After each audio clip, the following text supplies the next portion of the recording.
y'all, Josh here. Just wanted to do a quick couple updates here. First off, I think there's going to be less videos coming from this channel until the second half of February because not a whole lot of movies coming out, that being mainly what my channel is comprised of. What is coming out looks like shit, so I'm not going to get a whole lot of those. Expect some book reviews and live blogs to take their place for the time being. Elsewise, my top 10 of 2009 is not going to be appearing until around Oscar time because I don't think I'm going to get a chance to see all the movies I may want to see that may necessarily be included on such a list. And lastly, this top 10 video list right here is what I want to see personally, not what I think is going to be the best or the highest grossing, but what I personally want to see. I would love to hear and read what you guys want to see this coming year in the comment section below. Be courteous. Thanks for watching. Enjoy the video. At my number 10 most anticipated movie of 2010 is Clash of the Titans, a fantasy remake of the 80s movie, the same name, and while I don't think it's going to be the greatest thing ever, I do think it has a very strong chance to be good fun.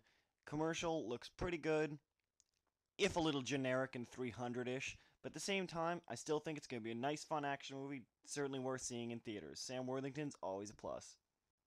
Coming in at number 9 on my list is Predators, a new sequel in the old-school Predator franchise starring Arnold Schwarzenegger and previously Danny Glover, along with the rather dreadful Alien vs. Predator movies, which I'm not sure I'd actually count as a franchise or more spin-offs, but regardless of the point, the new Predators movie looks pretty badass coming out, no trailers for it, but I love Predator.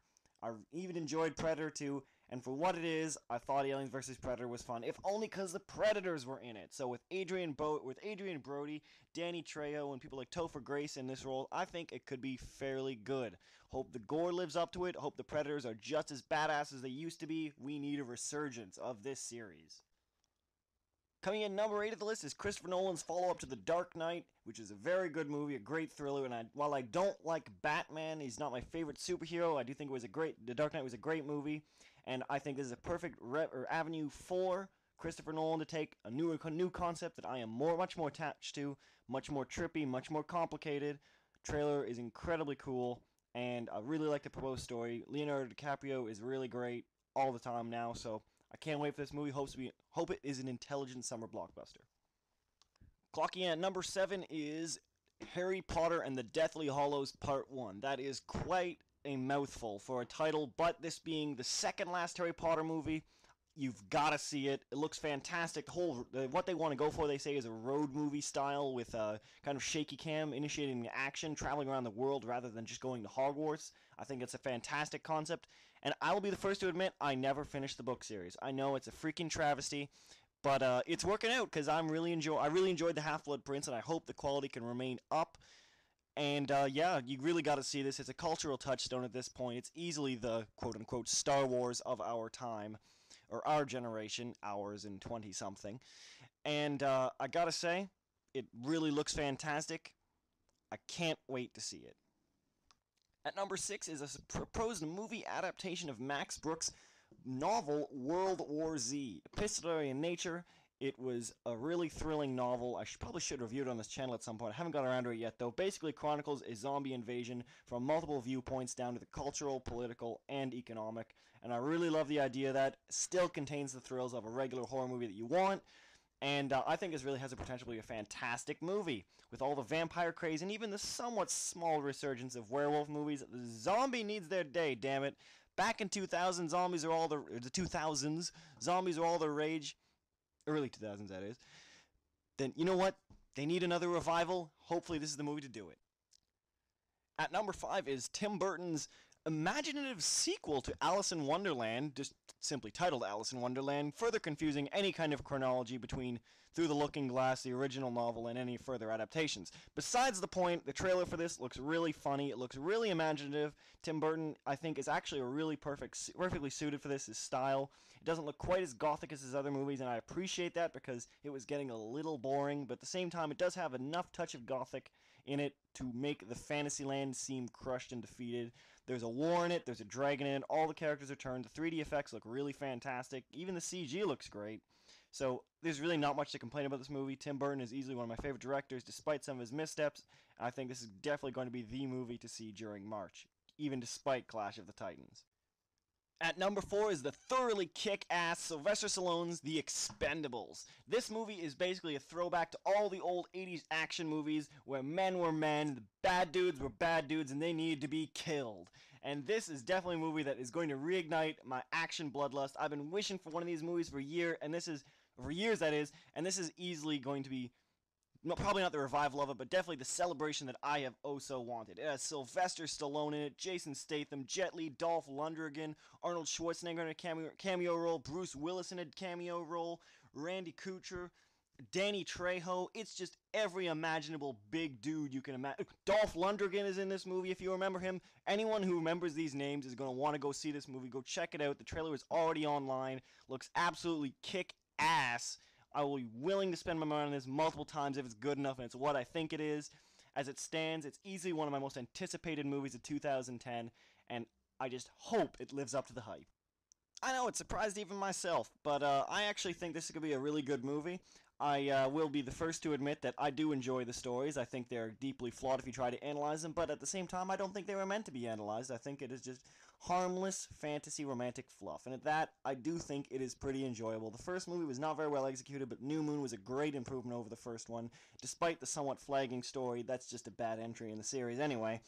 I think that Eclipse, it does have a better story, it boosts up the romantic angle, and with David Slade on the helm as director, I think they could bring a nice edge to it. Maybe not too edgy, but slightly edgier, and I always do find the movies fairly enjoyable regardless, so I hope this turns out pretty well. I hope it does well. I don't think it's going to do as well as New Moon just because of the time it's being released in, but at the same time, I can understand its move to get away from Harry Potter, and you just can't beat Harry Potter, and it's a juggernaut. But, otherwise, yeah, I hope this is a good movie. I'm really looking forward to it, despite what other people may think about it. I think it's fun, so we'll see. Coming in at number 2 is actually a largely Johnny Depp funded and Bruce Robinson directed, who is his first movie in about 18 years. He is the legendary creator of With Noel and I, if you are not aware.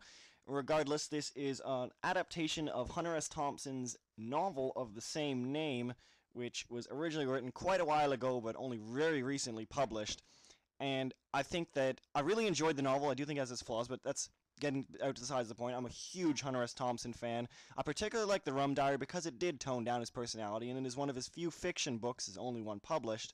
And I think the story is kind of timeless in and of itself. There is very specific parts that are obviously rooted within the time that it was made, and that it's talking about, but the message that it wants to give off is definitely one that we all ponder even today.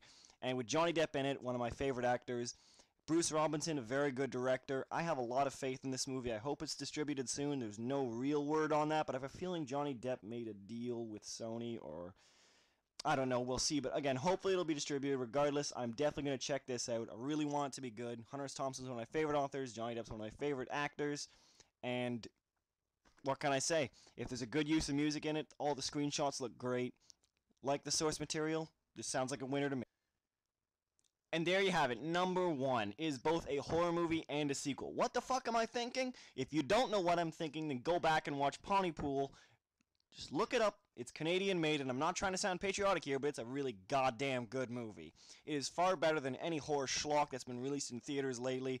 It is not supposed to be a fun throwback like the Friday the 13th remake or this kind of brooding remake that they're trying to do with Nightmare on Elm Street. No, this series has literal potential. While I don't like the book, I think it's kind of a poetic mess. I thought the original movie was tight, claustrophobic, and had a lot of style. I really liked the message behind it. I really liked the atmosphere. Basically everything about the original movie was fantastic. The acting, particularly by Steve McHattie, absolutely amazing. And I just can't say enough about the original Pontypool. Pontypool Changes, the sequel, I hope will be even better. The purpose of this one is to show the disease from the outbreak from another perspective, and have mass carnage and mass action scenes, which I'm not sure they're going to pull off at a lower budget, but I'm definitely looking forward to it. It's basically the antithesis of the original movie, but nonetheless, it is a fantastic concept. If you don't know, it's basically kind of a word virus, where language itself is the thing that spreads this infection, which ends in horrible, horrible suicide and cannibalism. It sounds ridiculous, but right from the mouth of Edgar Rice Burroughs, I think this could be really amazing, and I really look forward to it. I hope it's released end of this year, and I hope it gets the attention it deserves. There was a lot of build-up around the first one. I don't think enough people checked it out. If you haven't, go back and check my reviews. I'll probably put an annotation right here to link back to those. And yeah, Pontypool Changes, easily my number 1 most anticipated movie of 2010.